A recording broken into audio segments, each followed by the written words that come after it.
Então, eu nasci numa família que tradicionalmente servia as entidades, né, em diferentes linhas do ocultismo há muitas gerações, né? Desde a primeira pessoa da minha família, já havia relatos, registros de pessoas que serviam no ocultismo. E eu já cresci dentro de terreiros, porque quando eu nasci, a minha avó, ela era uma grande alorixá, como se chama, né? Ela tinha mais de 250 filhos. E eu fui iniciada para começar a aprender e herdar todas essas casas que ela tinha. Com 4 anos de idade, eu já aprendia com ela. Com 7 anos de idade, eu já desenvolvida na baixa magia, né? Na magia da terra, na magia de rituais africanistas, né? De linhagem africanista. Eu já dava consultas, fazia curas, tinha muitos fenômenos. Depois eu passei para a alta magia, devido à maldição hereditária que eu havia herdado, maldição de bruxaria. Minha família servia na alta magia. Estive em muitas escolas de magia, fui sacerdotisa, né, de alta magia durante muitos anos. Cheguei ao satanismo. Eu desenvolvi todos os graus de irmandade satânica, me tornei no último grau como um grau de mago, né? Eu era uma sacerdotisa superior e fiz o casamento com Lúcifer. Durante muitos anos eu fui mulher de Lúcifer, que é um cargo, que é uma posição, né? Então você se envolveu profundamente com os espíritos, com o satanismo. Você era bruxa. 32 anos. Fui bruxa. 32 fui mulher anos. de Lúcifer. 32 anos. 32 anos. Muito bem. O que você acrescenta com esse conhecimento, com essa bagagem, essa experiência? O que você acrescenta sobre esta questão dos espíritos na época de carnaval? Uma das coisas que nós citamos é a questão das casas de encostos fecharem nesses dias. Por favor, fale do seu lado, porque eu sou suspeito em falar, mas fale você que veio de lá. Bispo, o que as pessoas desconhecem é que o ano espiritual, ele não termina no 31 de dezembro, na virada do ano. O ano espiritual, ele termina na quarta-feira de cinzas. Então, os rituais de invocação, tanto na baixa magia quanto na alta magia, eles são realizados para a destruição da vida das pessoas dentro de um plano maligno, que envolve todo o mundo, em diferentes países. A festa do carnaval ser realizada nessa época não é uma coincidência, não é algo do calendário solar das sociedades. É algo que faz parte do calendário da bruxaria, que é um calendário lunar. Porque nessa época do ano acontecem as principais invocações para destruição em calamidades e de grandes populações, para destruição em massa das vidas das pessoas. Porque o intuito maligno é que na quarta-feira de cinzas, aquele grupo de espíritos que trabalham, eles estão à solta, porque na sexta-feira de carnaval, né, que antecede ao carnaval,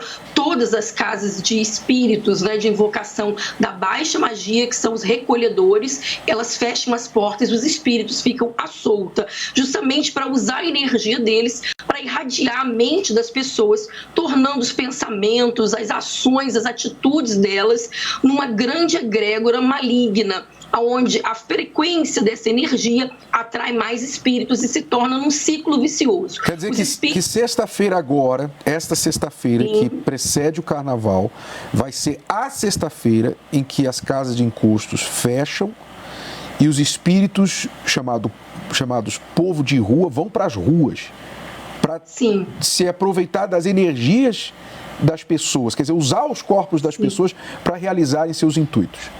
Exatamente, bispo. Não só o chamado povo de rua, que é uma linhagem de mensageiros, né, no mundo espiritual, mas todas as linhagens de baixa magia, todos os espíritos estão à soltas. Todas as entidades, elas recebem ali adoração durante os 3 primeiros meses do ano. Elas estão fortalecidas no carnaval, especificamente na quarta-feira de cinza. As almas são encaminhadas através desses espíritos e se encerra o ciclo do ano espiritual, né, da bruxaria.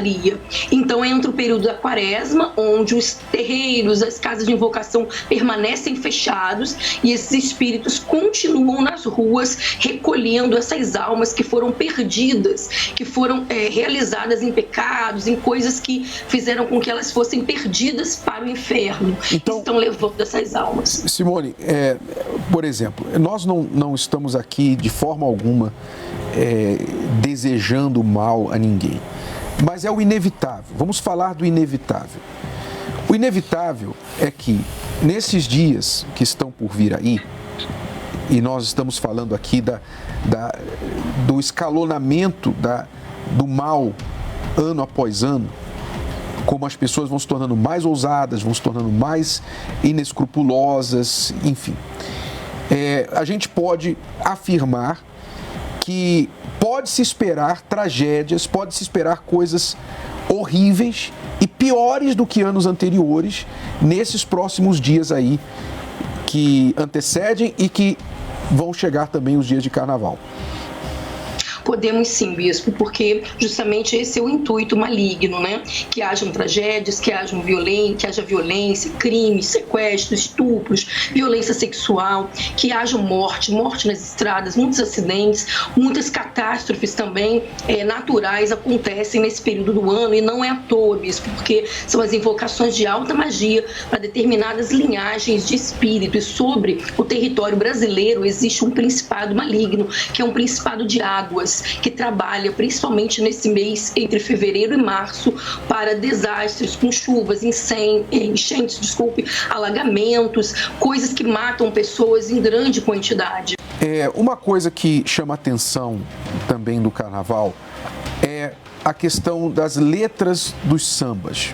As letras dos sambas que fazem aí o sucesso, que desfilam, as escolas que desfilam na avenida e outros tantos, que normalmente incluem menções às entidades, menções aos espíritos, a todo esse mundo espiritual, que as pessoas cantam como parte da cultura, a cultura afro e etc.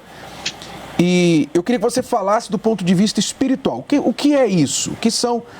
Por que tanta menção, tanta referência a estas questões?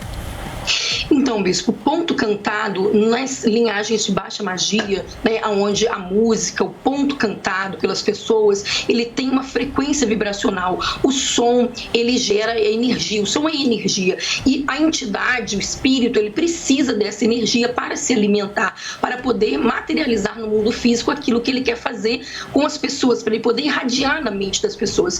O ponto cantado, muitas vezes, ele está diluído ali nas letras das escolas de samba, nas músicas que são cantadas, ele está diluído em palavras, em chamamentos de determinadas entidades, ou às vezes somente na batida, porque a batida, o repique e determinadas frequências vibracionais alcançam a energia de determinadas entidades. É assim que se realiza dentro das casas de invocação, quando as pessoas elas tocam instrumentos e elas cantam o ponto, mesma coisa nos locais onde se desfilam, não só onde se desfilam, mas também nos bailes, nos locais onde já existem aglomerações de pessoas sobre aquela batida, sobre aquela música. Então as músicas, de modo geral, elas chamam sim a energia das entidades, elas podem fazer com que as entidades elas consigam tomar até o corpo de uma pessoa. Isso acontece muito no carnaval. Quer dizer que há uma interseção entre os pontos, os chamados pontos de macumba, digamos, os pontos que são usados nas casas de encostos para chamar as entidades, porque a entidade ela não manifesta normalmente sem um ponto de música. Então há uma interseção entre os pontos em casas de encosto para chamá-los e os sambas que são cantados nesta época. Sim, com certeza. A frequência vibracional da música, do samba, que se toca, ela é próxima às batidas e à energia de baixa frequência que precisa estar em sintonia para a entidade se manifestar. Por isso ocorre ali, muitas pessoas, elas desfilam, e eu posso falar porque eu também desfilava, né, no passado, elas desfilam manifestadas, né? Como eu disse para o senhor, eu venho de uma família que servia em diferentes linhas, né? E nós também participávamos de escolas de samba, eu tinha parentes que eram diretores, presidentes de escolas de samba, nós desfilávamos todos os anos e nós fazíamos muitos rituais para a escola vencer, fazíamos muitos rituais para as pessoas estarem nas alegorias da escola, para que as pessoas tivessem um bom desempenho, oferecendo às entidades. Nós participávamos de tudo isso, né? Nós fazíamos isso. Então, muita gente não sabe que ali na avenida tem gente desfilando manifestada. E manifestada nas ruas também é muito comum, porque a egrégora negativa que existe no carnaval, ela tem ali uma vibração propícia para que os espíritos que estão soltos pelos ares, eles entrem em frequência, né, em sintonia dessa frequência, e eles entrem nos corpos das pessoas que têm o seu corpo espiritual aberto, sem a blindagem de Deus, sem a energia de Deus. Essas pessoas estão abertas, os espíritos estão às soltas. Então eles entram no corpo espiritual e tomam essa pessoa. E não é preciso que o espírito ele manifeste com voz diferente, com um gestual diferente para que ele esteja ali. As pessoas elas tomam atitudes, elas fazem coisas que elas nem mesmo se lembram. E não porque estão sob o uso de álcool ou drogas especificamente, mas porque estão, na maioria das vezes, manifestadas com espíritos. Na alta magia é muito comum se fazer um tipo de invocação que envia um espírito para o corpo de uma pessoa para ela cometer um crime ou para ela causar um acidente automobilístico, na sua maioria.